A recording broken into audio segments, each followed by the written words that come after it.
In this episode, we transform your project meetings from dull to dynamic. Hello and welcome back to the Project Management Podcast at pm-podcast.com. I'm Cornelius Fichtner and thank you so much for joining us today. Nice to see you. Oh, and talking about seeing you, this is a video episode. So if you're only getting audio, then please visit pm-podcast.com/505 or pm-podcast.com/YouTube to play the video version. And if you are on YouTube, then please do me the favor to like and subscribe to the channel. It really does help. So, are meetings a necessary evil or a strategic opportunity? We've all sat through our fair share of unproductive gatherings, but what if meetings could be transformed into powerful tools for collaboration and innovation? With me to discuss this option are Rich Maltzman and Jim Stewart, authors of the book Great Meetings, Build Great Teams. And you can see the cover of that book here on the right. And here we are, all three of us. Hello, Jim. Hello, Rich. Welcome to the program. Great to be here. All right, wonderful. You've been on the program previously, but for those among our audience who have never met Rich and Jim before, here we go. Rich Maltzman, PMP, has co-authored several books on project leadership, including Bridging the PM Competency Gap and the Cleland Award-winning Green Project Management. He's probably going to correct me in a second about the pronunciation of that. He teaches a suite of courses in project leadership, serving as a master lecturer at Boston University. And then on the right, we have Jim Stewart, also PMP, who has facilitated dozens of project meetings, from kickoff to planning meetings to Scrum events. As an independent project consultant and agile coach, he advises on best practices, teaches project management, and strategizes and executes on agile transformation. As always, my first question is, what can our audience expect to learn from our conversation today? Because, well, after all, we're talking about meetings. Meetings are easy, right? So, Rich, Jim, why should the audience keep listening to a topic that is really quite easy? Yeah, meetings are easy. Well, people might think they're easy, but what are your attendees of those meetings? What are they muttering to themselves and, importantly, to others when they leave? What are they saying about the meeting? What are they saying about the project? What are they saying about you? If you want those things to be positive things instead of then keep listening, keep watching. All right. Anything to add, Jim? Yeah, I think Rich and I have discussed this, and it's probably in the book as well. If you can't run your meeting and it's a kickoff meeting, people may leave and say, we've hired this person or brought this person on board to run our project. He or she cannot even run a meeting. So that puts a conscious or unconscious thought in their mind. So while it's a very fundamental, maybe even boring thing to some people, it is fundamental and needs to be done well. And Rich and I think our conclusion, Rich and I, for many years of witnessing and running these, is they're not run well. It will improve your life as a project manager, if nothing else, if they are well run. But you want people to leave with that good feeling that they're in good hands. Because they have enough boring, lousy meetings. We're trying to correct that. All right. If anybody who's joining us here, either on Facebook, LinkedIn, YouTube, X, you have a question for our two guests here, then please do use the chat. Just type your question into the available chat box on whatever platform you're joined us on and send it over to us, and we will answer this live here on the during this interview. All right. I decided to have about 5 or 6 focal points here for our conversation, and we start with the meeting problem. Why are meetings so often unproductive. So my first question is just about that. What are some of the most common reasons why meetings fail to achieve their objective? I think, Rich, you said you were going to take that, or was it Jim? I'm not. Go ahead, Rich, and I'll Sure. follow you. All Sure. right, let's put you So front and center here. Sure. In my opinion, some of the reasons that meetings become unproductive, as you mentioned, they're easy. I'd say it's easy to run an unproductive meeting. It's not so easy, and it takes some pre-work to run an effective meeting. And I think some of the reasons that they, and I want to leave space for Jim to pipe in here, but if you don't understand the culture of the company, the culture of the project, the environment, if you don't know the attendees, who should be there, who is there, how they tended to act in past meetings, how they would act here. And that's not always possible because it might be your first interaction with these folks. If you especially don't understand yourself, what you expect to get out of the meeting, then just like that Lewis Carroll novel, any road will take you there, right? You'll get whatever objectives come up. And then in general, structure. The agenda of the meeting needs to be in place. There needs to be a feeling of psychological safety so that if someone has a good idea or a strong warning, they can raise their hand with that good idea or with that warning. And you've established that kind of ground rule that it's safe to do that. I think meetings fail to achieve their objectives when those things aren't true, when there's no structure, when you don't understand the attendees and therefore the wrong people are there and others that should be there are missing. Those are the main reasons. I'm going to hand over to Jim. Go ahead. You know, it brings up to mind an anecdote. A friend of this just popped in my head as you're talking, Rich. A young friend of mine is getting married next year. And one of his impediments to that was his fiancée wasn't good at handling money, and she was just hiding things and not telling him, about these bills she had. And I asked, what was that all about? She said, nobody ever taught her how to handle money, so she didn't know how. And I'm not sure if we said this in the book or not, Rich, but nobody ever teaches people how to run a meeting. Yeah. Nor do they teach people how to communicate. This is really what it's about, is communication. Rich and I have talked about this infinitely. The average person doesn't seem to know how to communicate, whether it's via email. I have people, I can call them, text them, whatever, and I might get one answer to the 3 questions I've asked. So people haven't learned how to run a meeting. They go into the business world, they've never run one, or they run them poorly, whatever, and that trend continues. Go run this meeting, this kickoff meeting, and it's almost as if somebody said, well, you have no financial background, go do a budget. You have no shipping experience, run the shipping department. Well, they take it for granted if you're a project manager, you know how to run a meeting. You might know how to run a project, sort of, but if you have never run a meeting and don't have that skill set, that you don't know about facilitation and meeting management and timekeeping. And to me, to answer your question, Cornelius, that's part of the problem. They've just never been shown how to do it. Right. And so they flounder, they fumble. Let's make the connection. Let's make the connection between what you said and the fundamental question. What Jim has basically said is that you need these communications and facilitation skills to run a meeting, just like you need project management skills to run a project. So the connection here is just like you, and I hope our project managers understand this, because this is one of the reasons I got into project management, the idea that anyone can manage a project. Karen, you're a good engineer. So take this project, because anyone can run a project. Right. And we realize that there are special skills for it. Well, guess what a meeting is? It is a project. So those same skills that you are applying on your project, why not put them in place for the meeting? Mm-hmm. And have an agenda and have structure and have a plan for that meeting, instead of just saying, okay, there's a meeting at 3:00. What's it about? When does it end? Who's coming? What are the objectives? These are kinds of things that a project manager would do for the project. Just do them for the meeting. Right. I'm always surprised when I do a podcast episode about, introduction to project management or basic project management skills, how well received it is.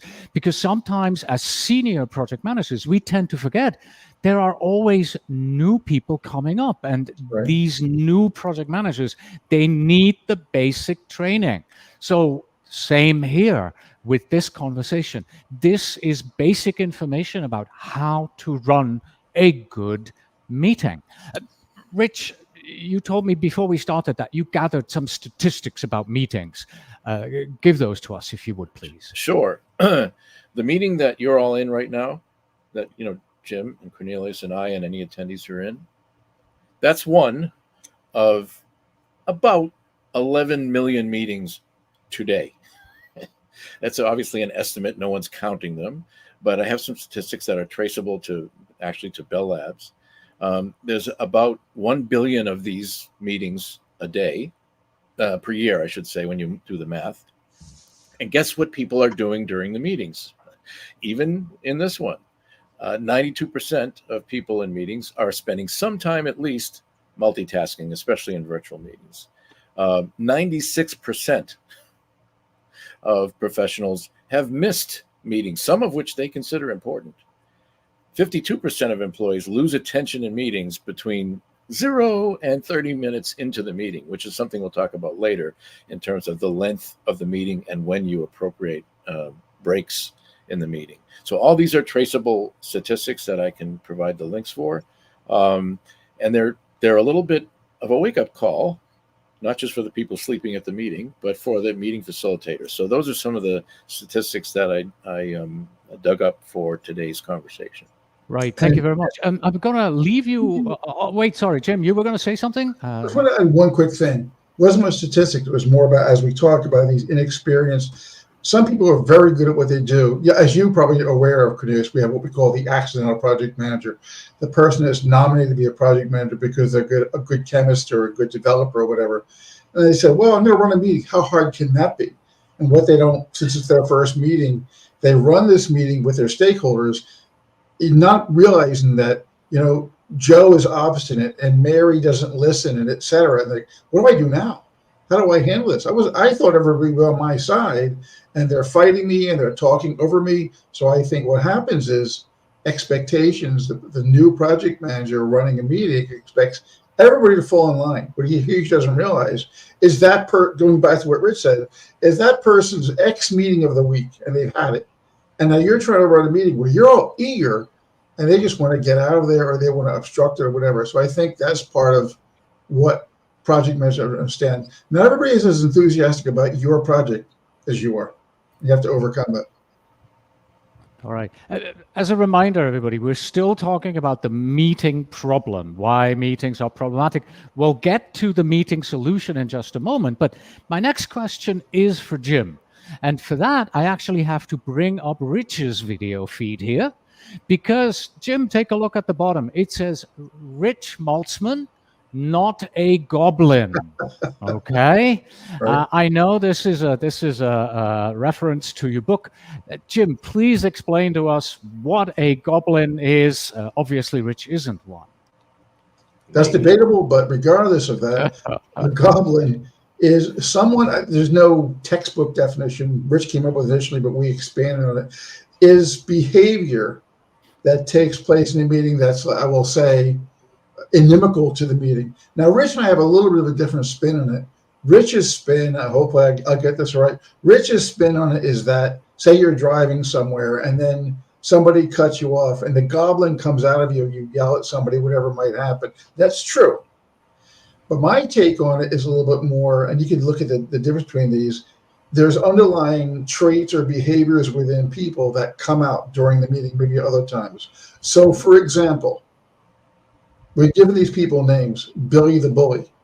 You know what a bully is. He tries to bully people in the meeting, cajole them. There's Tina the tangent taker, the person who takes you down the road. There's, I think it's Geo the garrulous. So goblins are people, and we'll focus on meetings. That's what we're talking about here. People in meetings, you might have one of them, you might have none of them. Usually you have at least one who, for whatever reason, subvert the meeting, preventing it from getting its objectives. If a person hijacks your meeting, you're 2 minutes into it, and he or she says, we have a big problem here. And maybe there really is a big problem. Or maybe they're just a negative person, Debbie Downer, we call it from Saturday Night Live, who we have another name in the book, who says, oh, nothing will ever work. These are people who derail the meetings because of either intrinsic personality traits or behavior that comes out during the meeting, and they're completely inimical to a meeting. And you have to figure out, we talk in the book about how to overcome those traits. And Rich, I'd love for you to sort of expand on that. Sure. Yeah, Mr. Not a Goblin, tell us.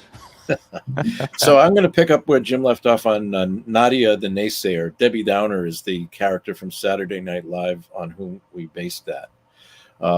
Rachel Dratch, if I remember correct, who lives right near us here in Massachusetts. So Nadia Naysayer shoots down every idea. No, we can't do that. We tried that last time. It didn't work. That never works. What does that do to innovation? What does that do to potential solutions you have, or just ideas that you have? If you were kind of bubbling up with an idea and you know it's going to be shot down, well, Nadia the Naysayer is going to take care of that, unless you as a facilitator recognize that, establish ground rules, and say, Nadia, if you've got some examples of things that have gone wrong, we have a risk identification meeting coming up. This is where we really need you. Right. So this negative energy is actually quite helpful when you're trying to identify threats. But if you've got an opportunity, Nadia's got her AK-47 out there shooting them all down. So we're not going to talk too much about solutions yet. But that's in rough form what a goblin is. Okay. And yeah. Why don't we go to the solutions? Okay. Because so far we've talked about the meeting problem, right? And we've identified a few. So let's move on to my next slide, if I ever can get it. There you go. The meeting solution, how we can transform them into more productive, engaging, valuable experiences. Do you want to take on a few of the problems that you mentioned until now and see how those can be turned into opportunities? I'd like to take a step just before that and then turn it over to Rich. Right. So what happens is, in these meetings, let's say you have X number of meetings in a week, and you talk to your boss, or say you go home to your significant other, and to your significant other you say, boy, another meeting ruined by such and such. And at some point, if your spouse is savvy or significant other is savvy, you say, whose meeting is this? Who's running this meeting? Well, I am. Oh, but you're blaming the people who are hijacking it. So there's something in there. You can throw your hands up and say, it's like other people ruining your life. If people insult you or cajole you and you take that seriously, it's on you that you're sort of accepting their reality. So who does it come down to make sure that the meeting doesn't get hijacked? You, the project manager, the person running it's our meeting, but it's you who are running it. So, Rich, with that in mind, or other things in mind, you want to take a goblin and break it down? Well, I'll say that this is kind of for all the goblins. The principles that will help avoid this, and Jim, you're right on, where people say, hey, whose meeting is this anyway? You should be saying that to yourself. It may take a significant other to point that out, but you need to be self-aware that, hey, this is my meeting. And just to reinforce the idea that it's also reflective of how you are as a project manager, how you're viewed as a project manager. If you're not, and I'll let Jim use these words more later, but if you're not large and in charge, you're perceived as someone who may not be able to run the project, never mind the meeting, just a small 1 hour, gathering. So we have some specific ideas, and Cornelius, I hope you prompt us to remind us to give some specific tips here. But core principles that will help the goblin behavior be muted. Structure, so having the meeting established with a set of objectives, having a purpose. Here's why we're here for this meeting, so that everyone gets that. Setting ground rules that say things like, if no bullying, or tangents will be, we can explore tangents, but we're not going to go down the full path. Now, that said, I want to give a quick exception to that rule. If there's something, the so-called 800-pound gorilla, if there's something in the room that needs to be said, that clearly overrides the objective of the meeting because something is urgent and important, both urgent and important, tear up the agenda. Actually make a statement. You can actually physically do that if you have a physical copy. Tear up the agenda and say, you know what?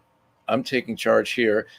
Anul is right. This is something we have to talk about this now. We're not going to take the agenda. We're going to take this tangent intentionally, but make it intentional. It's like scope creep, right? Scope creep is unconscious accepting of extra work in the project, right? Upscope is conscious acceptance. So the similar in the meeting, consciously say, we're taking this tangent. So ground rules, willingness to provide this purpose and objective of the meeting, and then continuing to monitor that, right? Because you set the ground rules, but during the meeting, they're going to get broken or bent. So you need to take some actions. Again, in the book, we have details of specific physical things in some cases you can do, to even macro body language tips to move to a particular area of the room to squelch some of this goblin behavior.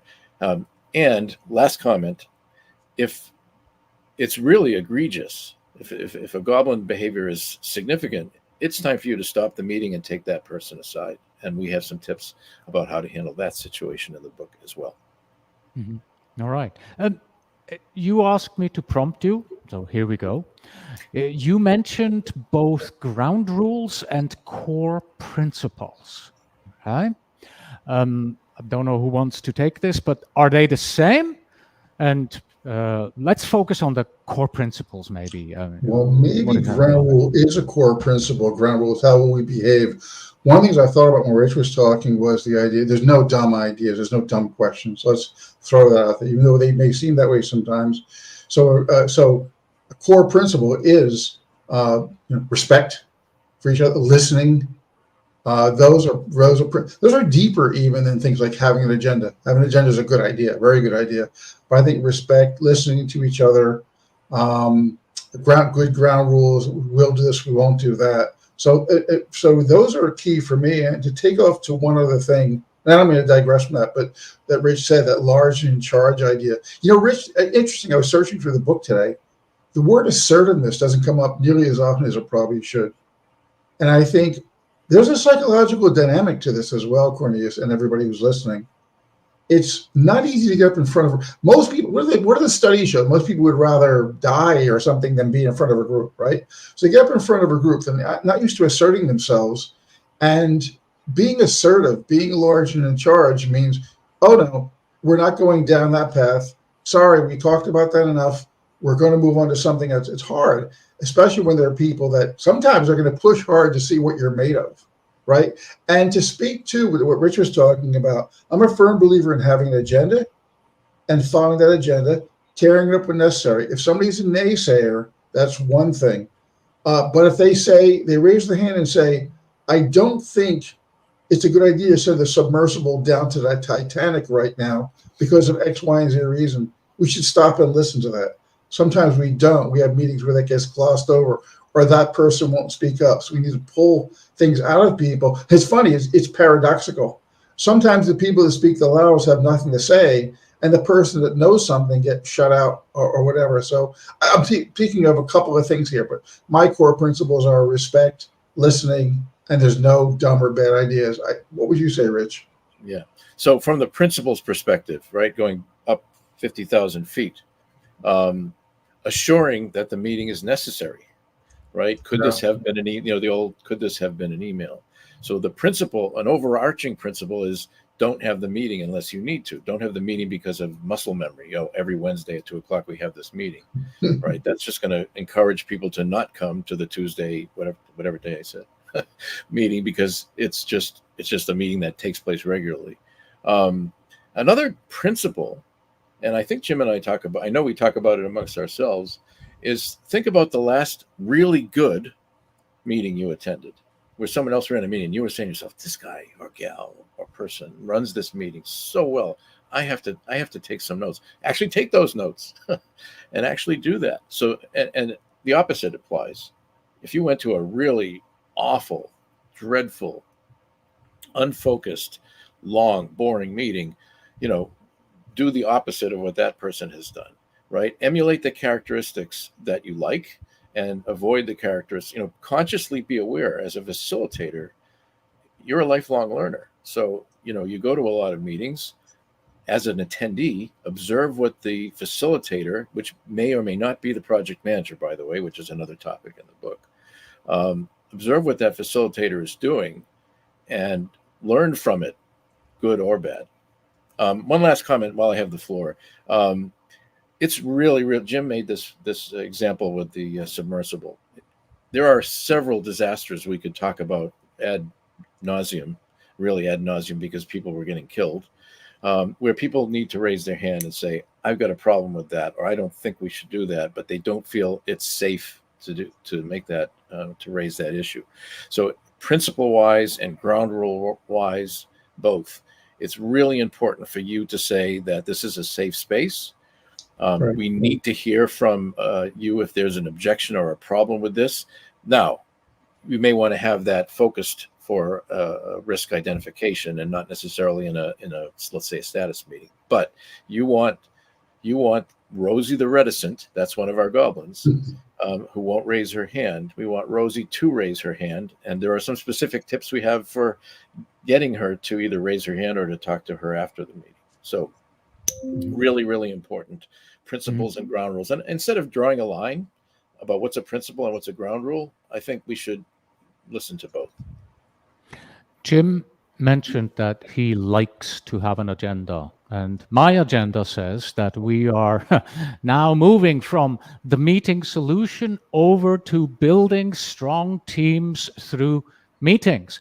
And earlier on, we talked about tangents and hijacking the meeting. And as we were talking, I suddenly had this thought. And let me just throw out a completely new question for you here. The title of your book is Great Meetings Build Great Teams. And that's kind of what we want to look at and how that happens at this point. But let me flip that around for you. Would it not also be true to say that great teams will have great meetings? So in some cases, the people who you bring together, if they work well together, if they know each other, the meeting will become a great meeting, even if you ignore everything else because they work well together. I would agree with that 100%. I think they go together. And we didn't want to push it so far as to say it's just great meetings that build great teams. You have to have great meetings, but there's other factors to that. But if you think about it and take it a step further, your meetings could be team building meetings on or off site. So I think as people work together, have psychological safety, trust each other. Trust is the big word. Trust each other, know that they have each other's back, and look forward to the meetings. It builds a camaraderie that happens organically. They don't sit there and say, gee, we're building a great team, but they start to feel good about this entity that we're building. I think that's the payoff in that. But that takes a concerted effort because, as you're probably familiar with, Cornelius, and maybe for those who don't know it, the Tuckman model, Bruce Tuckman and norming, forming, storming, there's various stages that teams go through to become a team. And you help facilitate that and move them through the various stages. For those who don't know it, look up Bruce Tuckman, Tuchman, psychologist from the 60s, who actually studied reports on teams and not teams themselves. And the second stage is called storming. And storming is where we hit the sharp, what I call the sharp elbows, people jockeying for position. Some teams stay in storming forever. You need to move them along so that they're performing or a high-performing team.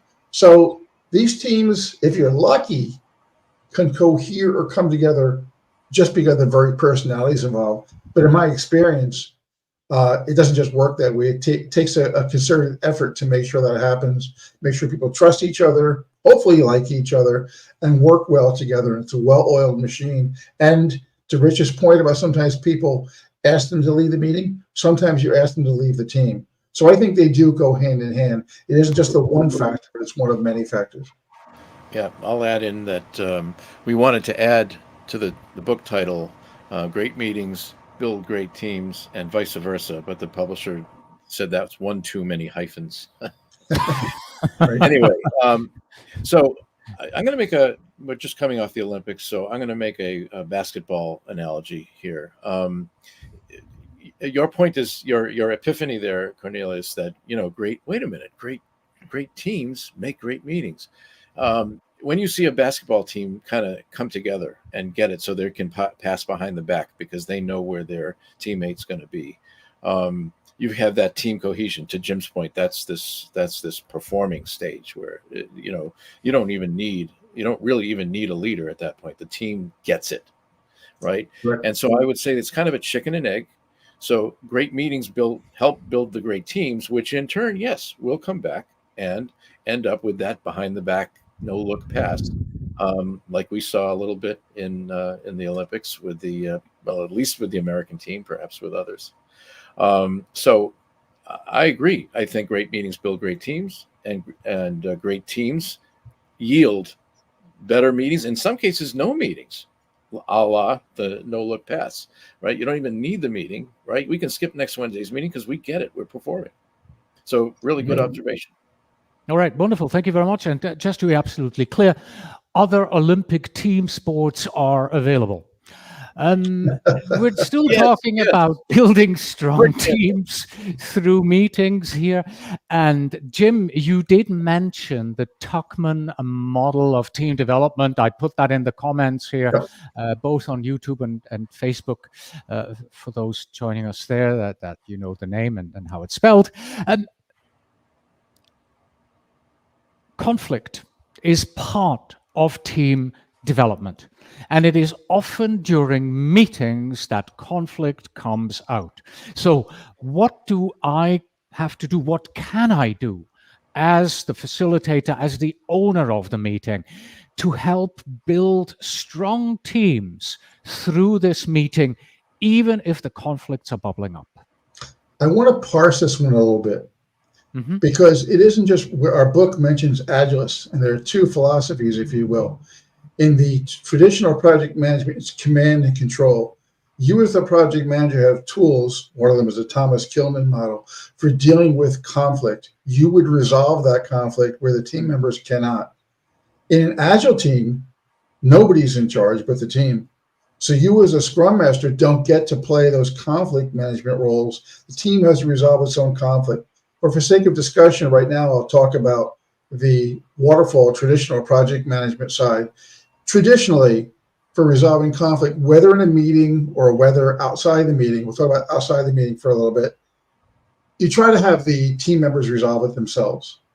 And if that can't be, you can step in and you can try to compromise, you can try to withdraw, have people go to neutral corners, you can try to have them, you can try to force the issue. Now, if it happens in a meeting, conflict is not a bad thing. We used to think years ago, conflict is normal. If people are having conflict in a meeting and said what I would call a negative conflict and is sniping at each other, you might have a cool down period or take a break. But if there's a healthy conflict and two technical people are discussing it, I'm always a fan of letting that go for a little bit and see where it goes. I've never been in a meeting, personally. People got up and started throwing things at each other. So it's really a question of observing as the facilitator. I observe and see what's happening here. I'm the new guy, but I'm an independent person, independent consultant. I may be brought in. I may be told some of the personalities involved, hopefully by the sponsor. I might see how far this goes. I might look at the other attendees. Are they rolling their eyes because Bob and Ahmed always do this? Or are they nodding? Are they listening? Which, by the way, somewhat puts you at a level of psychologist, body language expert. And I would take it as far as that's an interesting concept. Talk about those. So if it's positive, what I'll call positive conflict, they disagree on a technical issue, let's say, that's fine. If it's negative, I'm going to stop it and say, okay, this is non-productive. That's part of being assertive. And let's move on from here. And I think that's perfectly okay. And again, just to state on the agile side, it's more challenging. The team owns that. And the team in the Tuckman model has to get to performing and stay there. They have to learn how to resolve their own conflicts. They may come to you as a scrum master, as an agile coach, and say, I have this problem. You discuss it with them one-on-one. They might ask you to step in.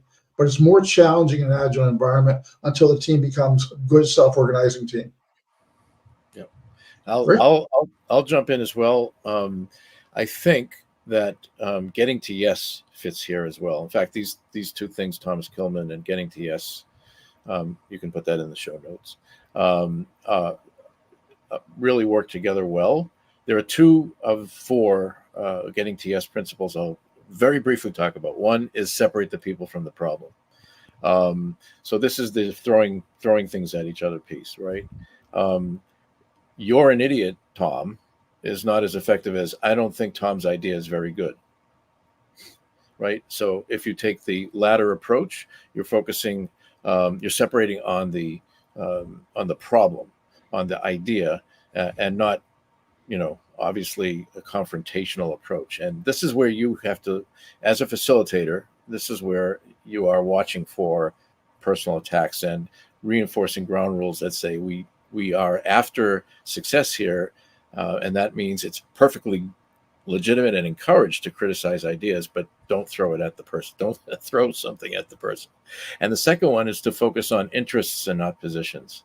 We as humans tend to really like taking a stand and say, I'm not moving from that stand, right? And then we have to dig ourselves out of the trench we gave ourselves.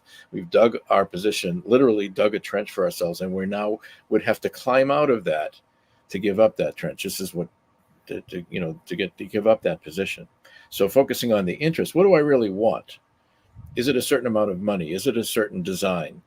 Or do I want the project to succeed? Is there a higher level interest that the facilitator can keep pushing people towards and allowing people to lose face by not necessarily, gluing themselves into a position or digging themselves a trench. That book is outstanding, by the way, Getting to Yes. What's amazing to me is it was written by Harvard professors, and it's still only this thick. And it has a lot of really good advice for personal, project, organizational negotiation. So you can use that for your own personal ambitions as well as for how you can make your project succeed. And I only gave you 2 out of 4 of the techniques that are in Getting to Yes. All right. Thank you very much. As a reminder, we're still talking about building strong teams through meetings. And we do have a comment that came in here from Pat Henninger, who joins us via LinkedIn. He says, agreed on the note that great teams have great meetings. I would add the corollary, I always read that wrong, that sometimes teams in the workplace are just groups of people and not an actual team per se.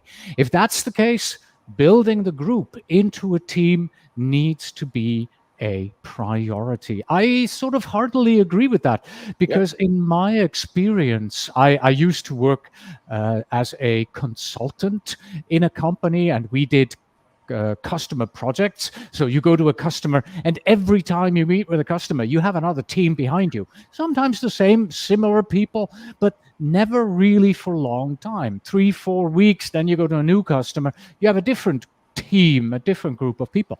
And the challenge there is getting the people to work well together. The only way to do that really is company-wide. So you have to have the appropriate company culture as a consultant to build a team, a company team, so that you can take people out, put them on a project, and they still work well together as teams. Jim, Rich, what do you see this? Who wants to take on this? I definitely like to jump on this one. I know Rich has ideas. Team building exercises. We want to build a team. Now, the problem with team building exercises, when I talk about it, I teach PMP, like I'm teaching the end of this month. Well, we can't afford outward bound. Nobody said anything about outward bound. You can do team building exercises within your team remotely or in getting together. First of all, it should be fun things, right? But also the actual nature of the work. But for the record, how this book that we did came into being was because several years ago, many years ago now, I was working with a woman who is, Rich and I both know, who does work for life sciences companies. She is a great facilitator, and she brought me there. I learned a lot from her. And we were doing these big 2-day planning session meetings that had WBSs and risk registers and everything. And we found, or we reestablished, and people were coming from all over the world because pharmaceuticals have deep pockets. And they all come to Chicago or whatever. And we found just doing the nature of the work. If I'm doing my work breakdown structure, if you want to put a link to that, Cornelius, that's fine. For marketing, one for packaging, and one for regulatory, people are walking between the various stickies we're doing on the wall, and they're collaborating and working together. So just the very nature of working together collaboratively formed a team in a way that was over and above the nature of what we were trying to do. So I would say trying to figure out if you can build a team anywhere from that down to going to bowling together, down to having coffee together. And if you're all remote, it becomes a little trickier. And I always want to address that, because what if we're entirely remote? Maybe you can do sessions where your meeting is a half hour. And I had one interesting meeting where we did, we had to create information about ourselves. And then somebody else would present the information. Jim lives in Massachusetts. He has a cat, whatever. So we had ways of getting to know each other. And Rich has some interesting icebreakers as well. I will say this. If you're going to do team building exercises, make sure they're specific and to the point and that you follow through. I don't have time to explain the entire thing, but I did one team building exercise that a company everybody would know, where even though they set the team building exercises up and we were off site, they subverted everything by the way they did them, and we came away knowing less about each other. So do those, make sure that exercises people enjoy, and then that spills over into the project itself. So Rich, maybe you want to talk about our famous icebreaker team builder. I guess it's a team builder, the one we like. Yeah, it is.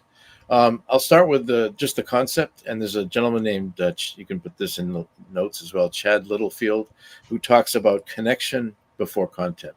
Right. And this is also somewhat cultural, as in some cultures will have in their meeting 30 minutes of chit chat before they get to business, and other cultures, especially Northern Europe, tend to want to get right to business. So especially in those cultures, you want to build this connection before you get to content, because knowing the team, knowing the context, the people, is as important at least as the information that's going to be exchanged in the meeting. So one of the things that I use is called human bingo.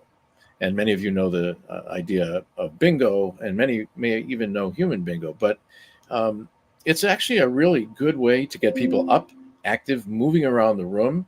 And this can be done, there's a way to do this virtually as well.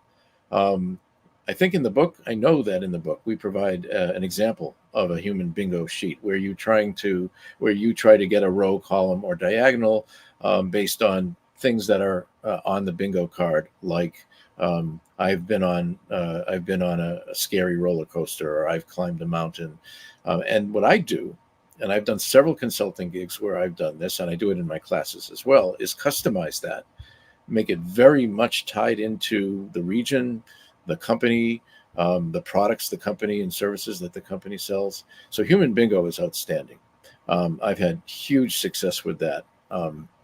So that's one. And then during the meeting, if there's a need to come up with ideas, just sitting around the table and shouting out ideas is not as good as engaging folks with simple Post-it notes on a flip chart, and overseeing, again, physical movement of people in the meeting is a way to keep people's attention. And oh, by the way, as Jim said, this can be done perfectly well with virtual meetings with tools like Miro and Mural and Google Jamboard.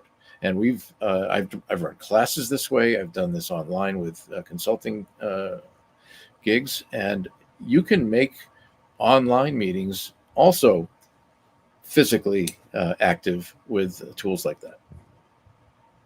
All right, thank you very much. I have to follow up on this one, because I am not quite sure I understood the concept for human bingo. So you create bingo cards, yes, with background information of the attendees, like Yes, roller coaster, I've been on a roller coaster. spelunking, Yeah. whatever it may be, Yeah. and then the person who speaks has to say, by the way, I like roller coasters, and then everybody who happens to know. It's pairwise. It's pairwise conversations. So people get up. Oh, I They see. meander through the room. The instructions are on the way we've designed this, and the you have to buy the book Okay. to find to find the sheet. But there's an example there, and the instructions there's enough room on the 8.5 by 11 where the instructions are there as well.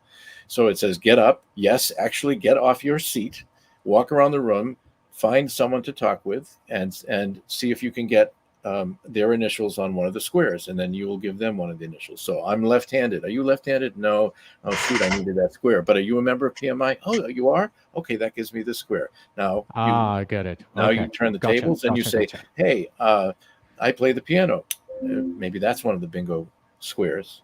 Okay. It's really easy to explain. My students are heavily international. I don't mean that they've eaten a lot of food. I mean that many of them are international students who haven't even heard of bingo. And yet within 5 minutes, when we start this, the room gets noisy. There's laughter. There's smiling. I have photos to prove this, right? Literally taking pictures 5 minutes after everyone's just sitting there like this, like there's a professor talking a lecture. No, we're not going to lecture. You're going to get off your seat. We're going to walk around the room. And you can translate that from a classroom situation, and I have done this easily, to a meeting. All right. Wonderful. Thank you very much. And for our international listeners, 8.5 by 11, it's an A4. A4, yes, I know. I Yeah, lived 2 years in exactly. Holland. I understand. Yeah. So we have talked about the meeting problem. We looked at the meeting solution. We talked a little bit about how to now get this into the constructive realm. Now we're moving from the present into the future. We want to talk about the future of the meetings, how the evolving work environment is going to impact meetings, remote work, technology, artificial intelligence, those kind of things. So, Rich, Jim, what trends in meeting technology do you see emerging? How can they be leveraged to enhance meeting effectiveness? How can that help me make my meeting better? I'd like to start with one, maybe go to you, Rich, and I'll end with something that's kind of interesting. The obvious one is the one that's out there, but not everybody's using, which is the fact that if we're working remotely like this, we can use AI to record our meetings. My first inkling of that was, ChatGPT hit like a thunderbolt, and all of a sudden there were a million things. And the first time I noticed was a product called Otter, OTTER.ai, which was transcribing as we spoke. Now, if you go into, say, Zoom, and now we're not Zoom right now, they have an AI transcriber. So Rich and I will often use it for our meetings, like if we're preparing for something like we did with you, Cornelius. And we'll turn that on. We don't strictly speaking need it. And I'll read the notes it comes up with, and they're pretty good. Sometimes things are laughable, but you're not going to take that and send it out to somebody. So, at least without looking at it and making sure it's accurate. So the transcribers, if your folks aren't familiar with it, there's one built into Zoom. There's others that are out there that just transcribe while you're talking. They'll summarize the meeting, and then they'll come up with some detailed notes from that, which you can then edit. It will email it to you right away. So my first thought is, and this is, by the way, as an inveterate meeting minute taker, they don't do that so much in Agile, but in the waterfall side, I love it because I would always want to make sure the ideas were expressed and sent to everyone who may not be able to attend, and even those who were able to attend. So my first thought is the transcribers are a good help, a great help. Rich, do you want to build on that? And I'll come back with my idea. I have a very short prepared statement. AI in meetings is already here, right? I don't know if StreamYard is doing this to us right now, but it's already here. It's just going to get better and better at being an assistant, and that's an important word. It's not doing the job for you. It's assisting you in doing the job, and that's where the human in the loop comes in. And as Jim said, you got to look at what it records because it could easily misunderstand, especially with cliches and expressions. So I would say be wary, be worried, be prepared, but let it help you. It's out there. These tools are out there and getting better and better. let it help you, but always, always have a human in the loop. You need to look at what comes out of AI. It can be, I'll just say, quite odd. Mm. Yeah, thank you very much both for that. So first of all, just to clarify for our listeners, StreamYard is the tool that we're using to stream simultaneously to all these online platforms. Right. And no, StreamYard does not have, at least not yet, Yet. built-in AI capabilities, because if it had, I would have told you, Rich and Jim, that at the beginning. Right. I recently gave a presentation over Zoom to a PMI chapter around the world. And as I was starting my presentation, suddenly the pop-up comes. The meeting organizer has stirred the AI companion on. Without telling you? They didn't ask me. They did not ask me ahead of time if it is okay to do that. Right.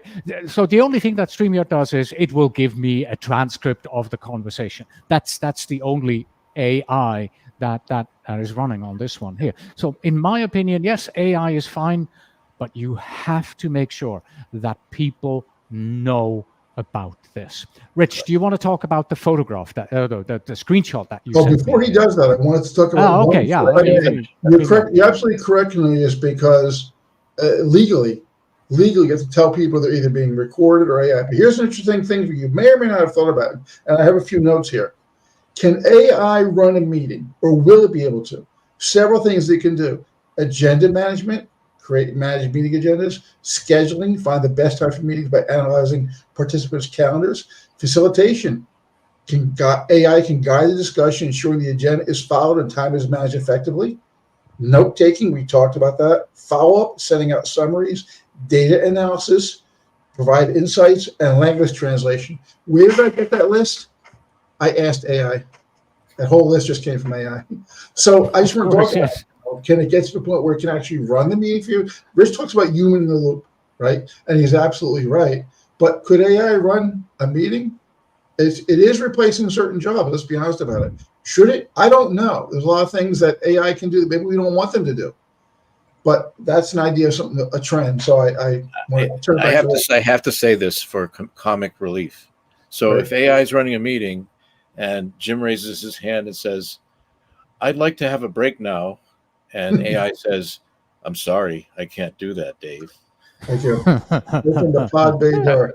Rich and I will watch that movie together one day. We're only 30-some years out of date. That's 2001 for those who are not paying close attention. Rich, the picture. You were going to bring the picture up or discuss the picture? I believe Cornelius will put a scary. Yes, I will bring the picture up. So it's, and just warning for everybody, it looks a bit creepy in the beginning. This is a screenshot. This is a screenshot. It's still freaking me out. So I don't know about the beginning. Ricardo Vargas here. Let me give you the link to his website. It is ricardo-vargas.com. And Rich, tell us about this.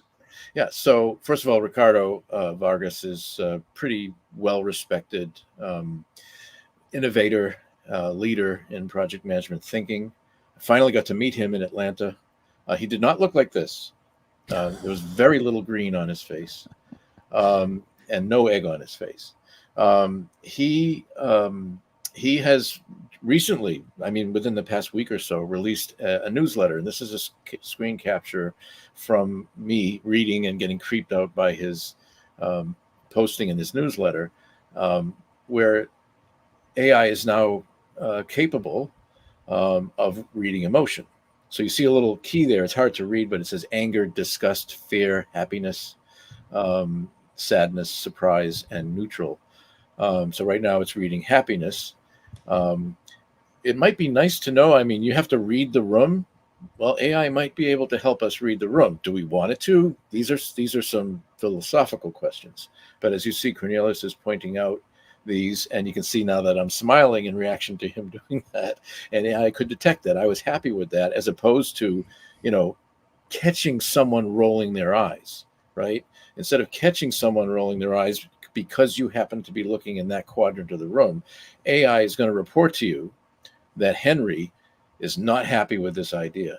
Now, does Henry want that? Do you want to know that? Is that too much information? is it accurate? So these are all questions we have to answer, but the capabilities are coming. So we're talking about the future of AI and meetings. This also obviously generally goes into the future of AI and project management, but you can see and get creeped out by things like this because it's coming. And I think Ricardo is probably going to be very happy about this, because if you look at the top of those words, it says male 49. I think he's older than that, if I'm not completely mistaken. I think he's in his 50s, so it made him younger. All right, thank you very much. We are moving on to the end of our conversation here. Normally, at the end of my interviews, I ask for a few takeaways. But this time we're mixing it up, because at the back of your book, you have meeting rules that are fit for framing, if I remember that phrase correctly. Yes. And I would like each of you to pick a couple of those rules. I believe you have 18 rules for meetings, and tell me why you picked those. Why are they important? Why should our audience follow those rules from your book? Who wants to go first here? I'd like to go and have Rich follow. For the record, I don't know if you're familiar with that suitable for framing statement. It's a bit of a satire. We'd always say that in the book, suitable for framing. So we just put that in as sort of a joke. We have a lot of dad humor in the book. There are a number of rules, and I think you asked at one point, maybe you're asking that for our two favorite. Was that the question? Yeah. Okay. The top two rules. Yep. I'll pick two. I'll pick the second one and the first one. The second rule is timekeeping. So when I say second in priority, I've seen this over and over again, whether it's any kind of a meeting. You say, if we were doing one right here and you had asked the attendees to work on something, you gave them 30 minutes. They'll spend 10 minutes getting ready, discussing whose role it is. Next thing you know, the time is over. People will look up and say, what happened to the time? So if you're running the meeting, ideally, you have another person in the meeting you can point to and say, would you mind being a timekeeper? If not, you need to be that timekeeper and say, 10 minutes have gone by. They go, really? 15 minutes have gone by. It's very important to do that, especially if people working on exercises. But my number one, really is a couple. We have Rich and I haven't mentioned yet. Another one is being large and in charge. We talked about that. It's your meeting. But then what I really want to emphasize, I don't know if it's a rule, forget if we put it as a rule, but it's important. And it's this. If you're more worried about whether people like you personally than about running the meeting, there's a problem. Even with you being a project manager, we all this need to be liked. So if a person is hijacking the meeting, see, I don't want Fred to dislike me. The problem is the other 10 people are looking at you saying effectively, can you move this meeting along? You have to be ready, willing, and able to assert yourself and say, Fred, or whatever name I just said, that's very interesting. It's a great story. Can we save it for some other time or whatever, and then move along? So those are my 2 or 3 rules I think are the most that I try to remind myself of, because I have to remind myself to be assertive, and I think that's really important. Okay, good. So I'll do a couple as well. I'll start with culture. In the book, we say, when in Rome, do as the Romans do. When in Schenectady, do as Schenectadyans do. My quick anecdote from that one is I learned from my first visit as a young project manager to Germany that when you're done speaking, if they like your presentation, they thunder on the table. I thought rattle on the table. Yep. So you're familiar with that? Yeah. We do the same in Switzerland. Yep. Not familiar with this at all. I jumped a mile. I had just finished my first international flight. I thought I had said something terrible, and they're like, they could see it on me. So they were like Ricardo's face there. They could see it, and they said, "Rich, it's okay. We liked it." Because I jumped. I literally jumped. So be aware of culture. Be aware of, and that's also organizational culture. So engineers think differently than marketeers. So be aware of the fact that, engineers are going to be problem solvers. They're going to want to fix everything on the spot. Just be aware of your attendees in general. And then the second one is the overarching one, and I've mentioned it already, and that is this meeting really necessary, right? Could this have been an email? Now, let's take this podcast. This meeting was necessary. You can't just send out an email that says, "Yeah, make your meetings better." Having a conversation between the three of us, I selfishly think, was much, much more effective than had this been a posting by Cornelius on his website or an article in the newsletter, because it's about body language and gestures and back and forth in conversation. So yeah, this meeting, this podcast was necessary, but there are some meetings that are not, and you should have the will to actually make sure you understand that this email, maybe that should be a meeting, or this meeting should be an email. So in fact, Rich, using this as an example, Rich and I met several times prior to this to discuss what we were going to discuss. And late in the last week, I think it was, Cornelius sent us an email, and we were going to get on the call and talk about it. And Rich texted me and said, maybe there's a meeting. Doesn't have to be a meeting. So he wrote me some notes. I wrote back, and he wrote back to Cornelius. We didn't spend time arranging a meeting or whatever. We had been far enough down the road that we could do that by email. You have to know when that's the appropriate time. You don't want to be sitting in a queue next to somebody emailing them, or you got to know when the meeting is appropriate and when it's not. But in that case, it wasn't, because Rich and I were able to. And if we couldn't have, we could have jumped on the phone pretty quickly. That's a perfect example, because literally Rich just used that expression with me last week, so it's fresh in my mind. And people, I know we can close with this if you want. Although you don't only want people to like you personally, people will like you if you give them time back. So if you take a 1 hour chunk of their time every Wednesday at 3:00 and you say, you know what, we're up to date here, we don't need Wednesday's meeting, they will think well of you. 2 reasons. One, you given them time back, and 2, you are in control. You're large and in charge. You're big enough, smart enough, and good enough. Another Saturday night reference. And people will like you. So I don't know. In a perfect world, they'll both like and respect you. But if they don't like you as much, then they should. You hope that they respect you, because that's what you need in the workplace or in the world to get along. Nobody's going to hire you and say, "I'll make sure that you're liked." The last thing. You're not trying to be a jerk. It's just that you need to make sure that people respect you in that meeting, or just walk all over you. Right. Wonderful. Thank you so much. Thank you, Rich, for being on the Project Management Podcast for the 8th time. Is it really 8? Much appreciated. And I believe, Jim, this was your 3rd conversation with me, I believe, if I'm not totally mistaken. So I think I need 5 more without Rich, so we can schedule those whenever you like. Or 6 more. He's got to catch up. 1 more. He's got to catch up. All right. Gentlemen, thank you both for being here today. Much appreciated. Thank you, Cornelius. Our pleasure. Thank you. All right. Happiness. Once again, the book is called Great Meetings Build Great Teams, a guide for project leaders and agilists. It is written by Rich Maltzman and Jim Stewart. It is published by Business Expert Press, and it has 220 pages, and you can obviously find it in any good local or online bookstore. And to kind of whet your appetite, it includes apologies to the Beatles, apologies to Pink Floyd, apologies to Robert Plant, and apologies to Martin Scorsese. And if you want to know what on earth I was just talking about, well, you're going to have to get the book.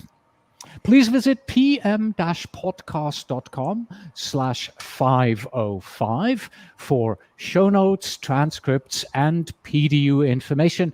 You can get about 1 PDU in the category of ways of working.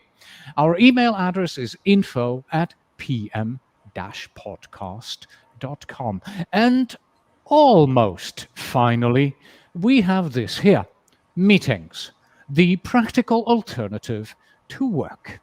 But now that you have learned all these great ideas from today's interview, let's end on a more positive note. Therefore, which means that finally we have this.